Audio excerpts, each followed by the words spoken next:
Fala pessoal, tudo bem com vocês? Os garotos, hein? Resolveram a parada pro Flamengo, que venceu o Racing, encaminhou classificação para as oitavas, ficou tudo mais fácil. Pergunta que eu te faço: o Jorge Sampaoli tá ajeitando o time? Eu acho que sim.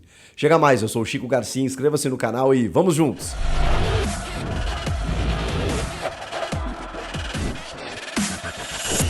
Vitória fundamental do Flamengo no Maracanã sobre o Racing de Avejaneda. Não foi um jogo fácil. Olha, o segundo gol, o gol da vitória, o gol do Vitor Hugo, vem lá no finalzinho, depois das trocas do Sampaoli, numa jogada muito bacana do Everton Cebolinha, num tabelamento com o Eric Pulgar, que tá jogando muita bola.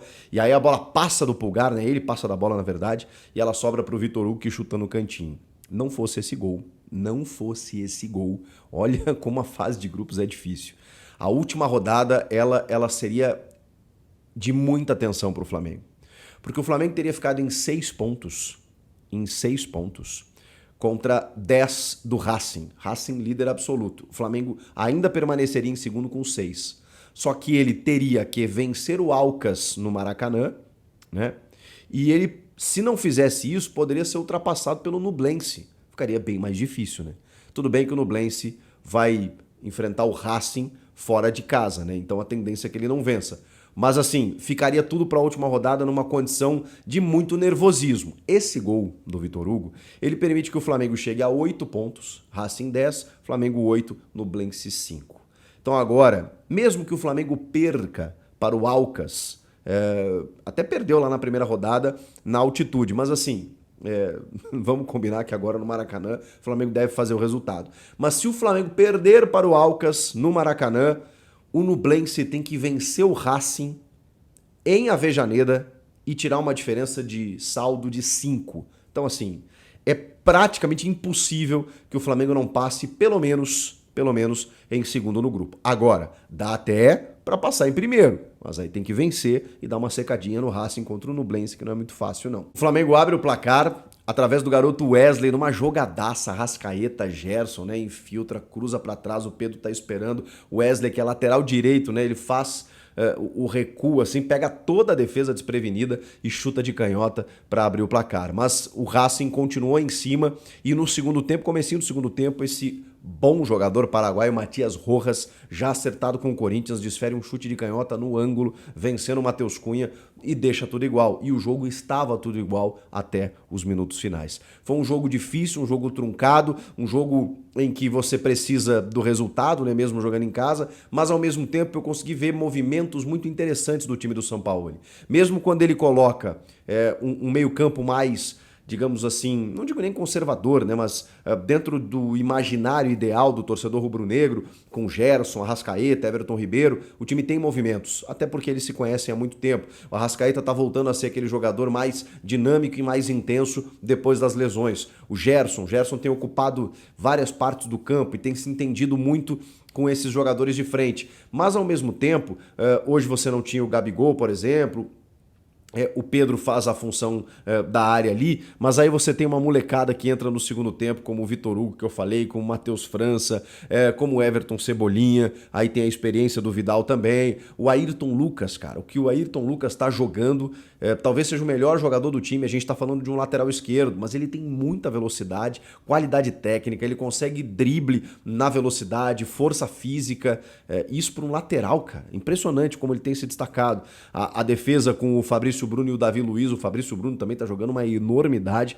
Então assim, me parece um time muito mais aos pouquinhos, né, a gente tá percebendo essa evolução, que sabe acelerar o jogo a hora necessária, sabe também cadenciar, porque tem jogadores para isso, né, que é o caso do Everton Ribeiro, que tem uma dinâmica interessante ainda, mesmo que ele já esteja numa idade avançada, ele sabe também acelerar e travar um pouco o jogo. O Arrascaeta também faz isso com maestria, e o Gerson é um jogador de muita mobilidade, né, aí você tem ainda o Eric Pulgar, que fixou ali na frente da defesa e tá jogando muita bola.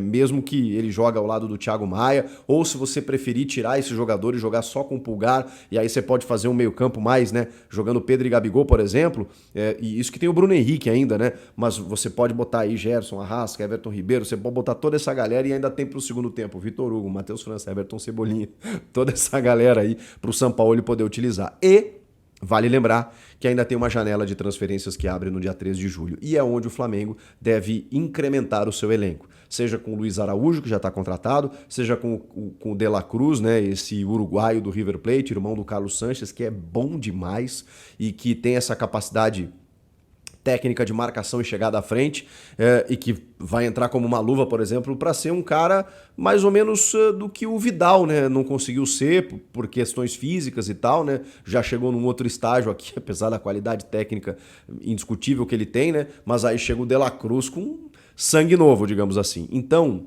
eu só tenho uma coisa para dizer para vocês. Preparem-se, porque o segundo semestre promete ter um Flamengo muito mais intenso, muito mais competitivo, muito mais favorito dentro de todas as competições que ele vai disputar. Depois que vem as oitavas de final, vira outra competição, outro torneio, até porque os clubes se reforçam na janela e o São Paulo já vai ter mais tempo de trabalho. E aos pouquinhos a gente já está conseguindo ver a cara dele. É muito louco isso, né?